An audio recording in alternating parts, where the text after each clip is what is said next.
Existe um ditado africano que diz que os nossos passos, eles vieram de muito longe. Curitiba, tida como a capital ecológica, capital da cultura europeia e mais recentemente recebeu mais um título, a cidade mais inteligente do mundo, sempre negou a nossa presença. E os africanos chegaram aqui 300 anos antes dos imigrantes, contribuíram com todo o ciclo de riqueza, não somente com força física, mas com inteligência e tecnologia. A história dos pretos no Brasil é marcada por um passado tão violento que alguns respingos ainda podem ser encontrados na história presente. Curitiba é a capital mais negra da região sul, compondo 24% da população entre pretos e pardos que não conseguem se enxergar nos espaços que contam a história da cidade. Essa é uma das primeiras imagens da cidade de Curitiba. Debré pintou em primeiro plano um personagem negro, liberto, no ofício da construção, possivelmente utilizando técnicas de engenharia e arquitetura que ajudariam a construir a cidade de Curitiba. Para além do quadro de Debré, os afro-paranaenses fizeram parte do desenvolvimento técnico, intelectual e também de riqueza da cidade. Mas o racismo estrutural não permitiu que essa parte da história também fosse contada. Foi pensando nisso que Candeeiro fundou o Centro Cultural Maitá, uma entidade sem fins lucrativos que atua desde 2006 com o objetivo de valorizar e dar visibilidade à arte e cultura afro em Curitiba e no Paraná.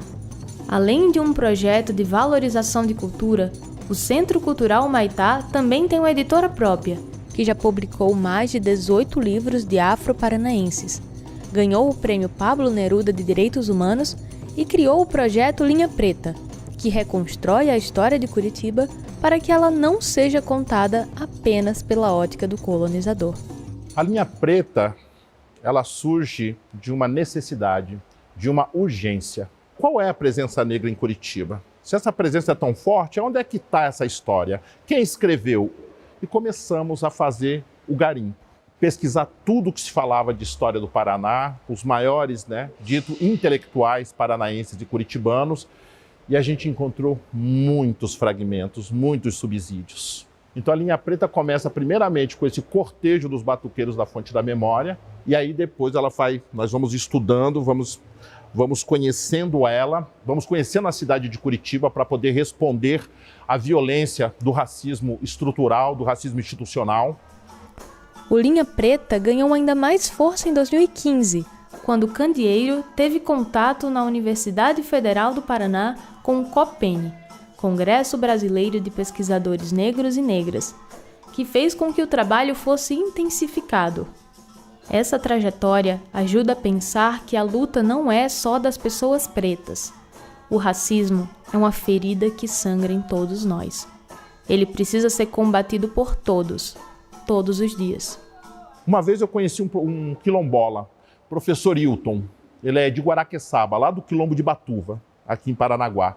Eu estava num evento e ele falou para mim: eu sou um homem negro, sou quilombola, tenho 75 anos, sou professor e eu descobri que não sei contar até 2. Todo mundo se assustou.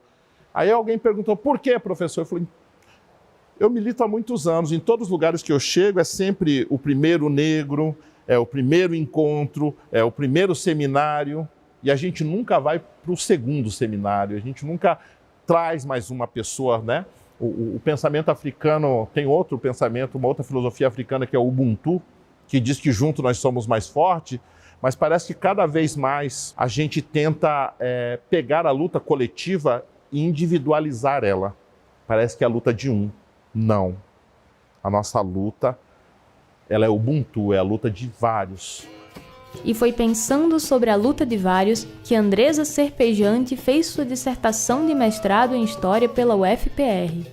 A gente sabe, através de pesquisas, documentos, fontes históricas, que a Curitiba era uma Curitiba negra, Então, tanto que está na região central de Curitiba, Igreja do Rosário, a Sociedade 3 de Maio, o antigo Clube Operário, né, que hoje não existe mais, e que essas pessoas circulavam por ali, faziam seus festejos, né, trabalhavam ali, enfim. Aí, com a vinda dessa população imigrante de regiões diferentes, né, poloneses, ucranianos, alemães, você tem a mudança da característica da cidade. Não porque essa população negra quis, mas porque os seus símbolos, né, a sua identidade foi sendo apagada ao longo do tempo.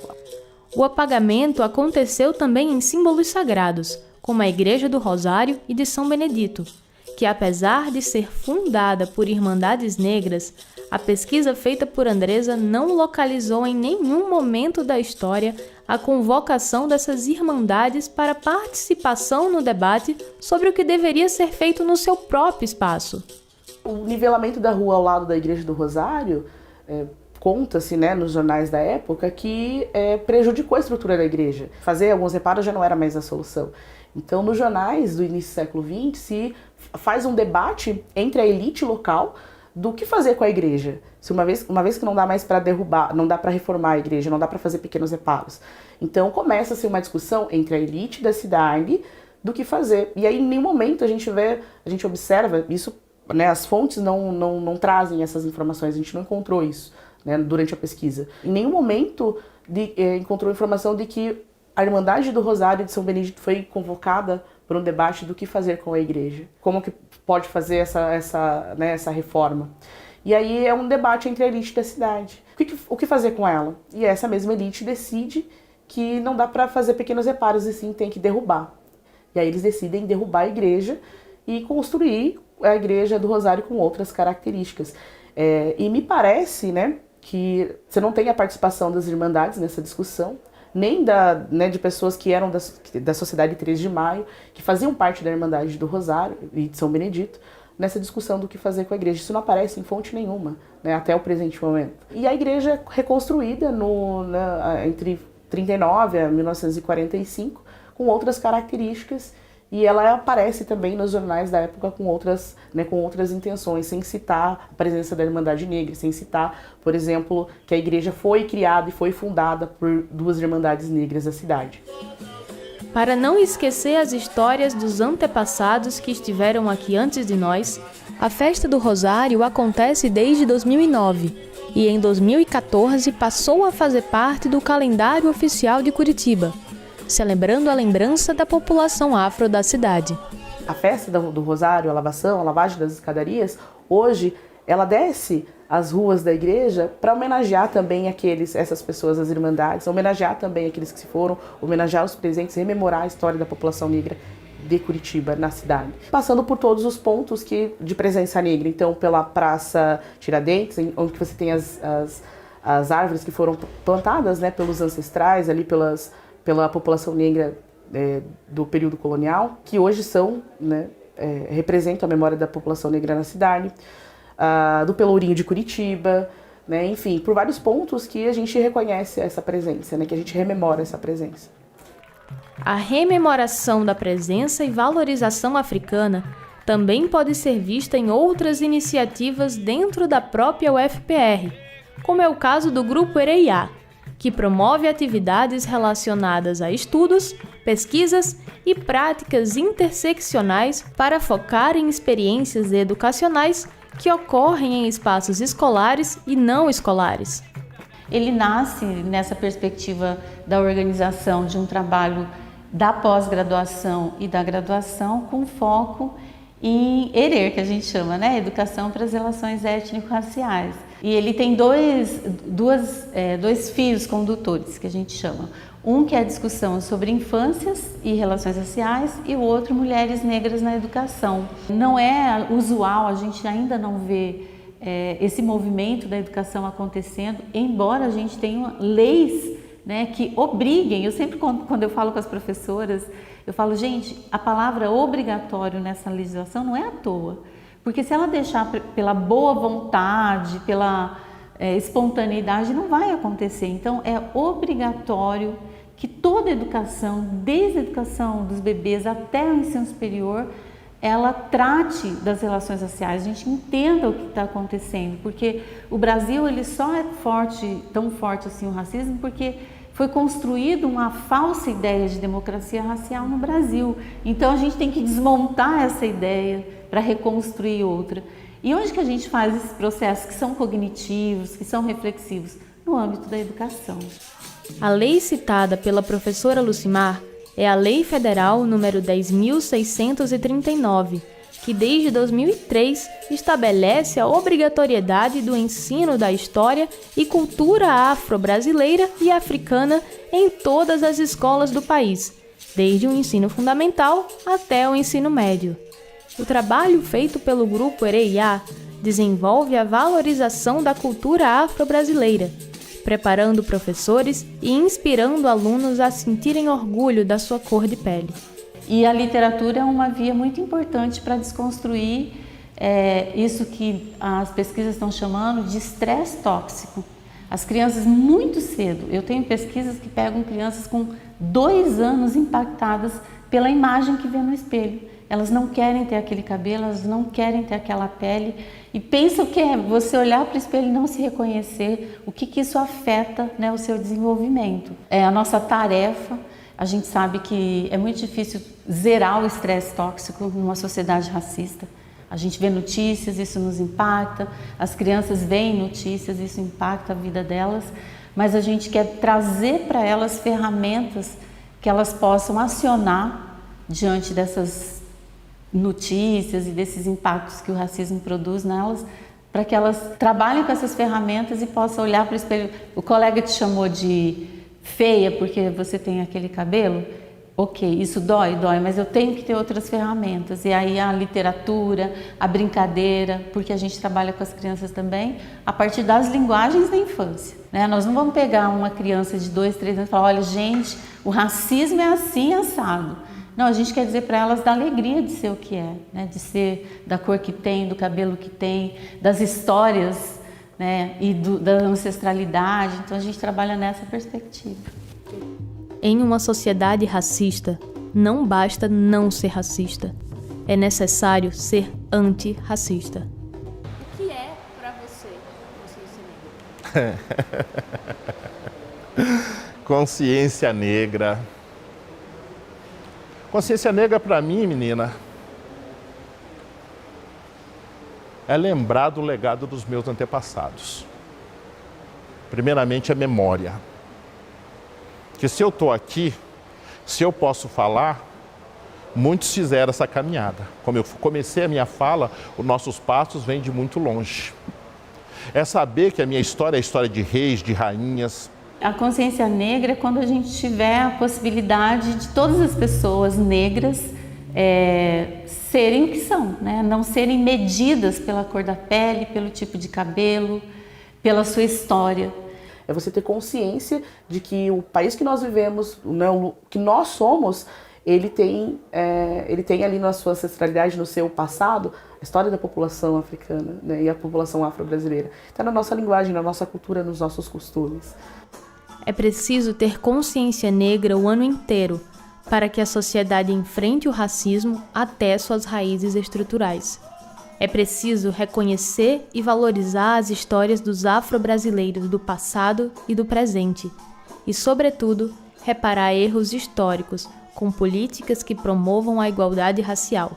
Somente através de um compromisso contínuo com a equidade educacional, profissional e social que podemos construir uma sociedade mais igualitária e que conte a história completa dos nossos espaços.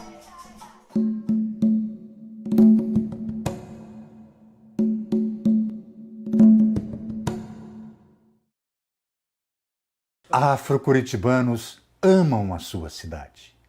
Eles contribuíram na sua fundação. Chegaram 200 anos antes que os imigrantes, num tempo em que o Paraná estava começando em Paranaguá. Afro-curitibanos têm orgulho da sua história, dos faiscadores, homens com imenso talento para a cata do ouro de aluvião, nossa primeira grande riqueza.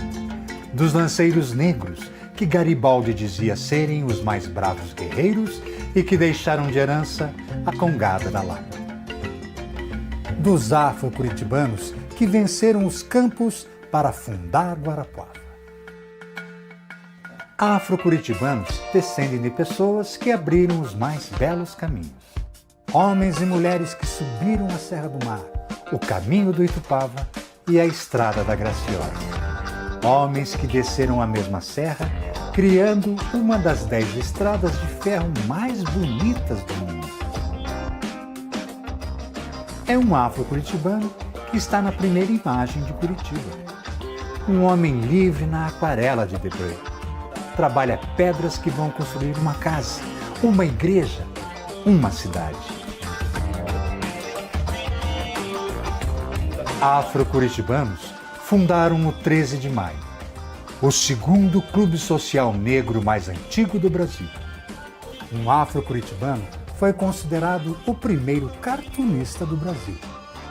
Um foi coroado príncipe dos poetas paranaenses, outro foi fundador da OAB Paraná, do Centro de Letras da Associação Comercial do Paraná e ajudou a criar o curso de Direito da Universidade Federal do Paraná.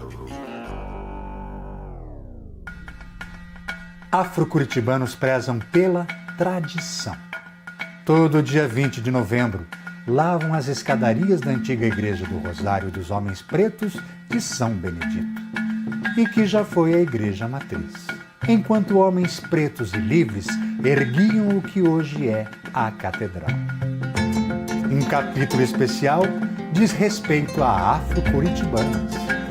Afro-curitibanas que desafiaram as regras para ter um diploma, para se fazer respeitar. Afro-curitibanas que desafiaram tudo para fazer um poema. Afro-curitibanos fazem perguntas e procuram entender. Por que 5 árvores sagradas fazem um círculo mágico no ponto em que iniciou a cidade? Quais os nomes para os nossos negros tons de pele?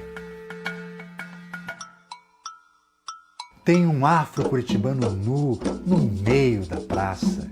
Tem tambores afro-curitibanos desafiando a lei que proibiu o batuque. Afro-curitibanos estão presentes em Curitiba desde o começo da cidade. Séculos e séculos fazendo história na terra de todas as gentes.